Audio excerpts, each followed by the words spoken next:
Hi everyone, it's Laura here, and in today's video I'm going to share with you how to create a super happy spring scene card using pattern paper and other products by LDRS Creative. Let's have a look at the products that I'll be using today. We have the Up the Rabbit Hole stamp set. This is part of the latest release by LDRS Creative, and I also paired it with the Bunny Band Pause stamp set, also from the latest release by LDRS Creative. I used coordinating dies to die cut my images, and then I used a number of dies to create my scene. We have the In the Grass dies that I used to create my grassy borders, the scalloped rectangle frame die that I used for my focal panel.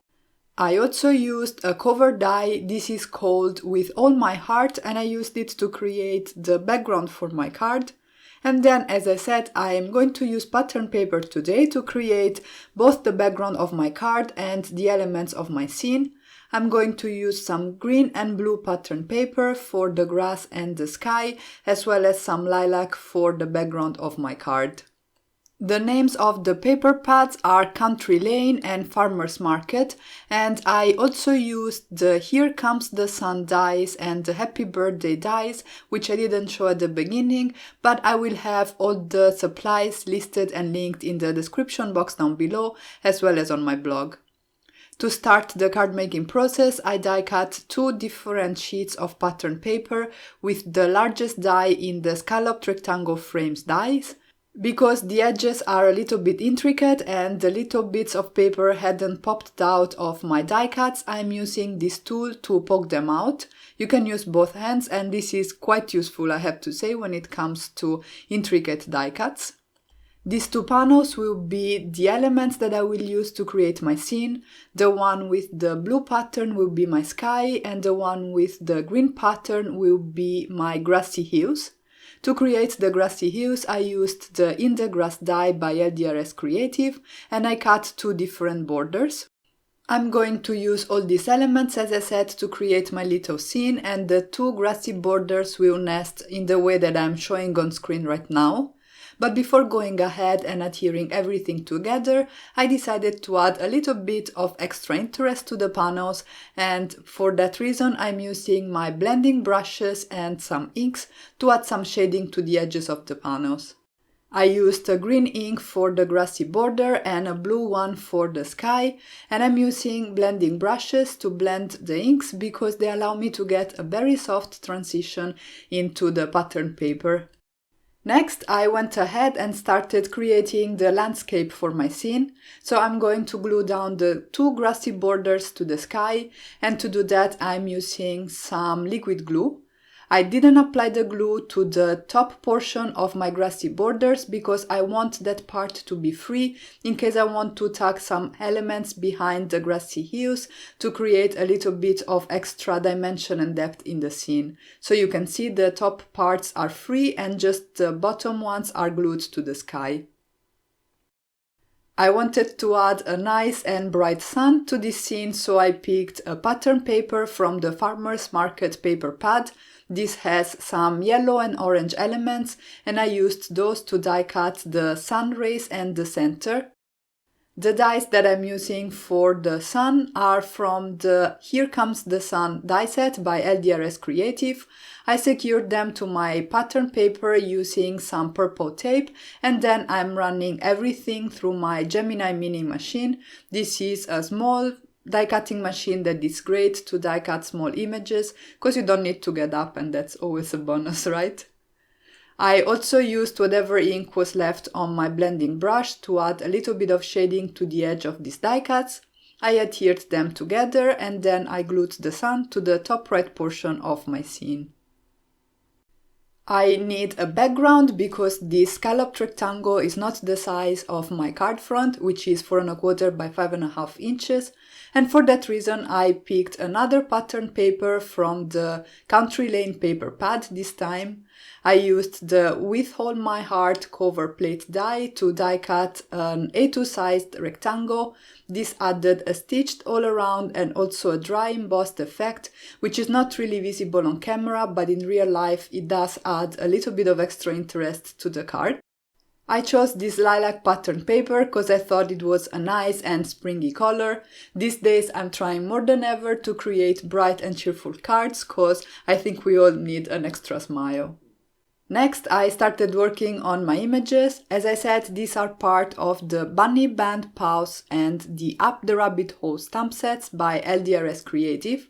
I laid them down in my Misty, I inked them up with Raven Black Hybrid ink by LDRS Creative, and I stamped them on some Nina Solar White 110 pounds cardstock because I'm going to be doing some coloring with alcohol markers today. Because I'm using my mini Misty, I can stamp the images multiple times in case the stamping wasn't perfect or I want a bit of a darker line. And then I can move on and actually start coloring the images. Because all the images and the bunnies are so small, the coloring was really quick and really easy to do. You can totally get away with using 2 markers per shade and it will create enough depth. If you want, you could also color with colored pencils. You will have all the precision you need to color in images this size.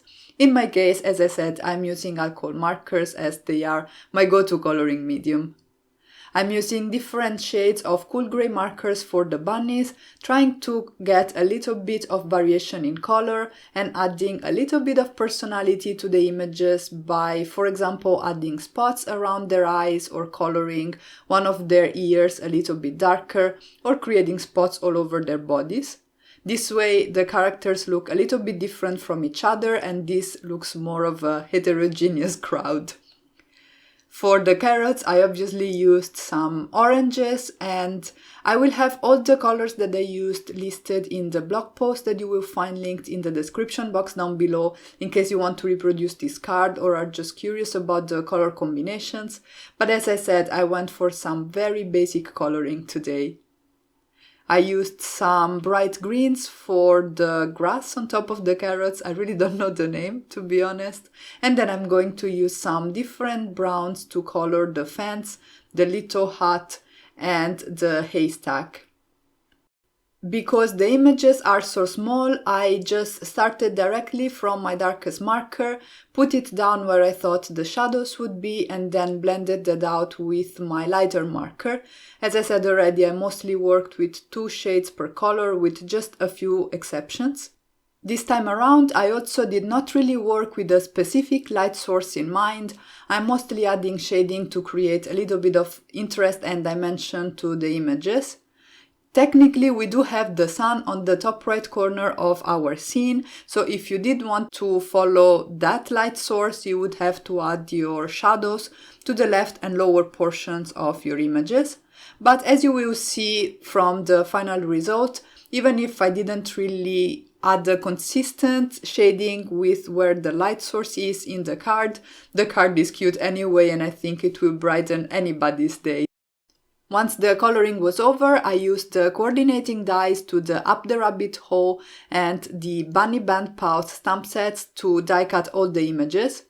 I secured the images in place using some low-tack tape. I cut the paper so that it would fit within the plates of my Gemini Mini die cutting machine, and then I ran everything through the die cutting machine itself. The hut die is a solid die, which means you cannot see through it, so I'm going to show you a little trick that you can use when you have already stamped your images and you want to die cut them with some solid dies. Obviously, one option is to die cut the paper first and then stamp, but I never think about it, or I forget, or I don't know. Stamping and coloring and then die cutting is the way I go. So what I like to do is to create a guide for my die, which means I'm going to die cut the shape on a piece of scrap cardstock. I'm going to then line up the die cut cardstock with my stamped image. I'm going to use that as a guide to position the die on the cardstock, and then I'm running everything through my die cutting machine. I make sure to secure the 2 pieces of paper together as well as the die to the paper so that everything is lined up, and this way I get the perfect alignment of my solid die. I will keep that guide in my stamp packaging together with the coordinating dies, and I can use it over and over. I then assembled my scene, and in order to create depth in the scene, I'm making sure to layer different elements with each other. So for example, I have a bunny sitting in front of the stack of carrots, I have the fence and the haystack, as well as one of the couple of bunnies sitting behind the grassy hills, and as I said, this is a way to create depth in your scene.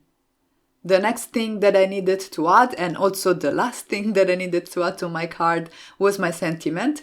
And for that I decided to use the Happy Birthday die by LDRS Creative. I really liked this happy font and the size of this sentiment, and it made my scene even more bright and cheerful. I decided, instead of adhering the happy part of the greeting straight, I decided to sort of arch it a little bit to create an extra fun element, and for the rest of the sentiment I adhered the letters straight. I was initially just going to adhere happy day, but then I decided to go for happy birthday cause there's never enough birthday cards, and also from the point of view of the design, I felt that the bee that I added made the card look a little bit more complete. Quite unusually for me, I didn't go overboard with finishing touches this time, and I just added a little bit of glitter to the sun using a glitter brush pen by scrapbook.com, and then I went ahead and adhered everything to a white card base. This is some heavyweight white cardstock cut to 4¼ by 11 inches and scored at 5½ inches so that I have a top folding card, and that finished off my project for today. Here's a close-up of the finished card. I really like the way it turned out. The fact that I used pattern paper to create my scene made it really fast to put together, and I think this will really brighten anybody's day. And that's it for today. If you guys enjoyed this video, make sure to give it a thumbs up and let me know in the comment section down below. And if you haven't already, you can subscribe for more card making and paper crafting inspiration. Thank you all so much for stopping by, and have a great day.